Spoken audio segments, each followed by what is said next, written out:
Well, hello, everybody, and welcome to the Art, Money, Success podcast. I'm your host, Maria Brophy, and today we're going to talk about something that I love to talk about, and that is trusting your inner wisdom as your guide.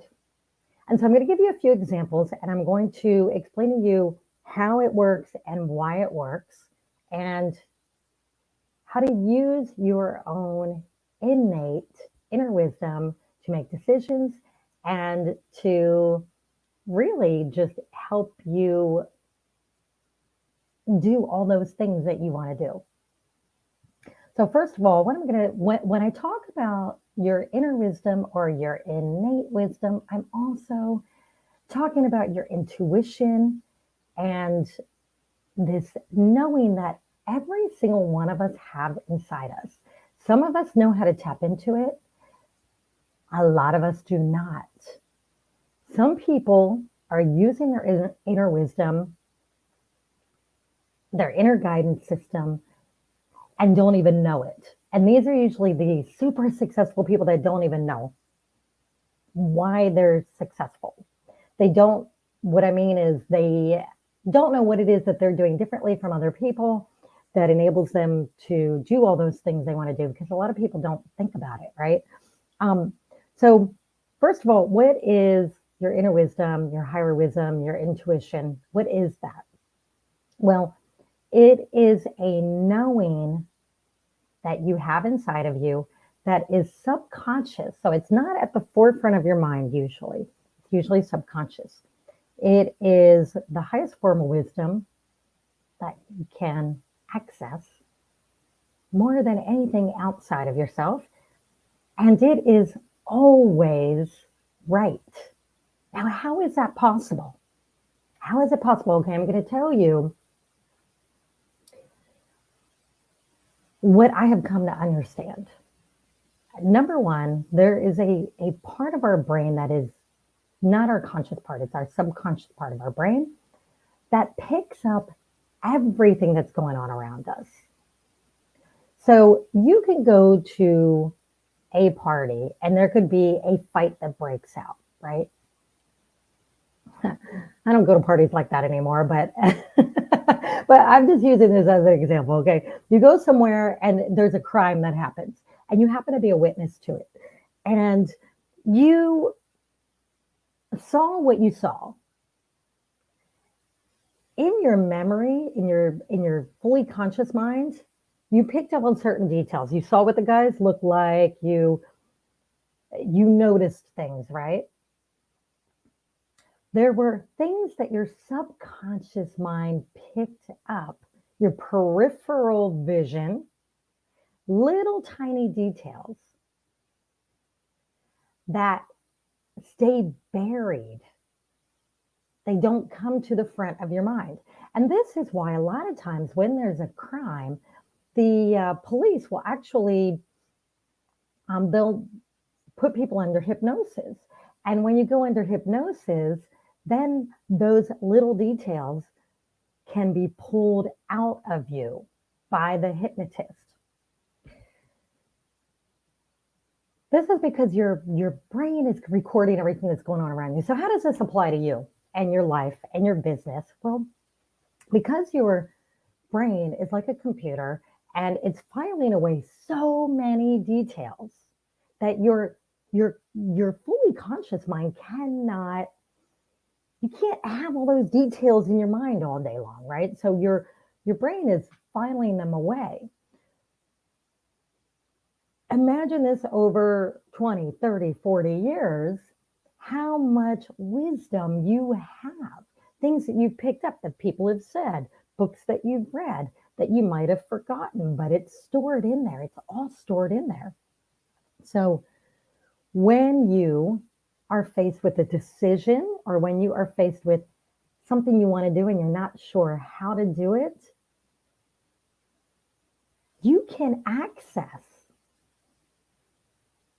that wisdom that you've got. I'm going to give you some examples. Let's say, I'm going to give you a really simple everyday example. Let's say you lost your keys. You lost your keys and you just cannot remember where you put them. And you're frantically looking. You got to leave. You got to be somewhere, and you don't have time for this. And you're kind of in a tizzy, and you're looking everywhere that your keys should be, and you just can't find them. Now, if you take a moment and you relax and you take a breath and you calm down for a couple minutes, guess what? You're going to remember where your keys are. I do this all the time with things. You are taking the time to calm down, to connect with your breath, to ask yourself, okay, where are those keys? And you can't tap into your inner wisdom when you're frantically running around. You can't do it. You have to get quiet, and the answer will come to you. I'll give you another example.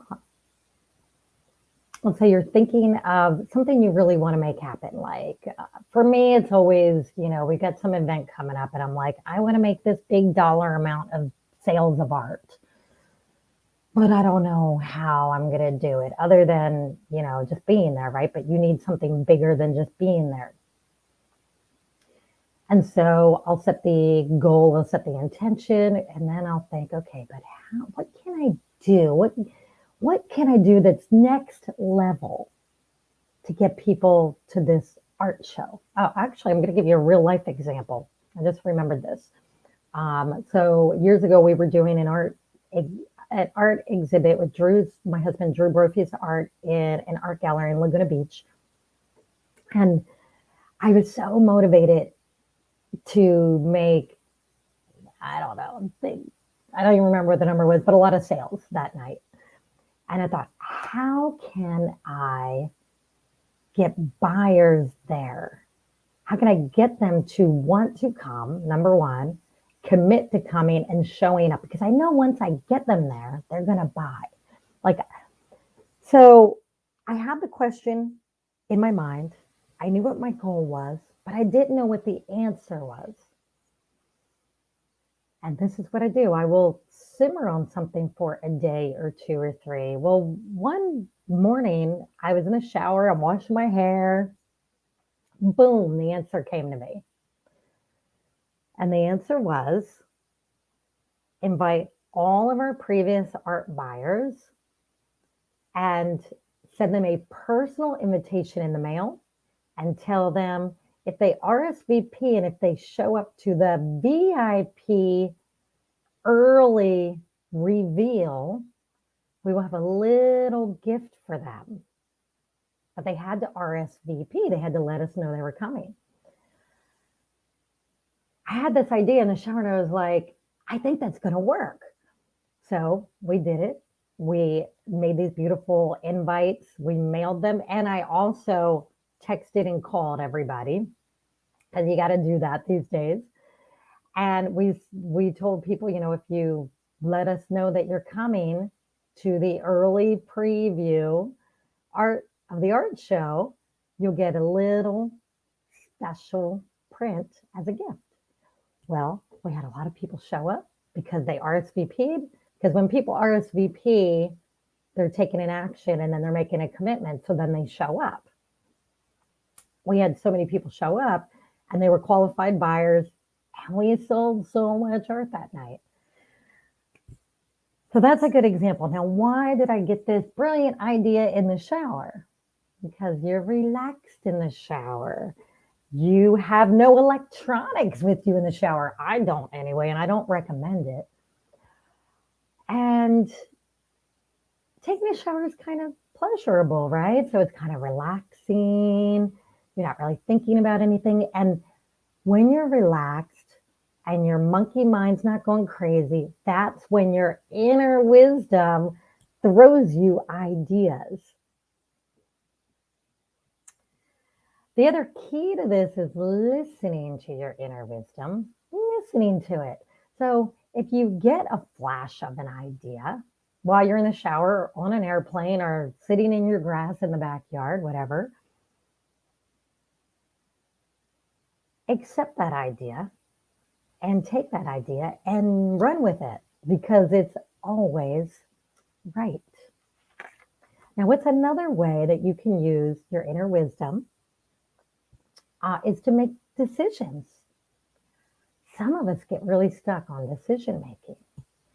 And, there's this saying that I live by, not my saying, I heard it somewhere else. I don't remember who said it.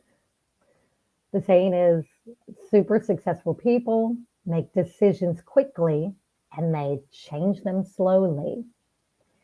And I have tried to live by that. I don't try to live by that. I do live by that. I live by that. So how do you make a decision quickly and make a decision from your inner wisdom? Well, you frame a question. Should I go into business with this person? That's a question, right? And then you get quiet. You go somewhere and you just get quiet and you breathe and you allow thoughts and answers to come to you. So this is a practice. If you've never done this before, you might need a little help with it. And I do have some videos on YouTube that help you with it. They're called Minditations, and I recommend that you look those up on my YouTube channel. You can just go on YouTube and search Maria Brophy Minditations or Meditations, and so that could help you. But it is a practice. So I'm going to tell you a couple more things about this. When you are tapping into your inner wisdom, there are different ways that you may receive your messages or your answers, okay? It might be received by a word, one word or two words that pop into your head. And you're like, where'd that word come from? Just boom, pops into your head. Pay attention to that. Pay attention to that. It could be a feeling that you have in your body. So, people talk about a gut feeling. Well, for me, if I'm about to do business with someone that's not good for me, my stomach suddenly feels weird. I listen to that. I pay attention to that gut. It could be a feeling in a different part of your body. It could be you suddenly get a headache or your ear starts to hurt. It could be that you get a visual in your mind, something that enters your mind, and it's like a vision of something. And then lastly, it could just be a knowing. You just have a feeling, a knowing. Pay attention to that. Trust that. Your wisdom, your knowing is always going to be more accurate than what anyone else tells you what to do, even what I tell you.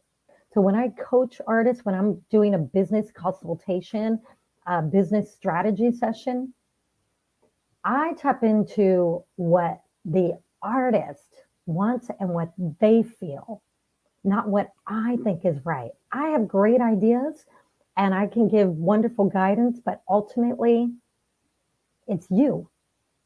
You got to listen to yourself.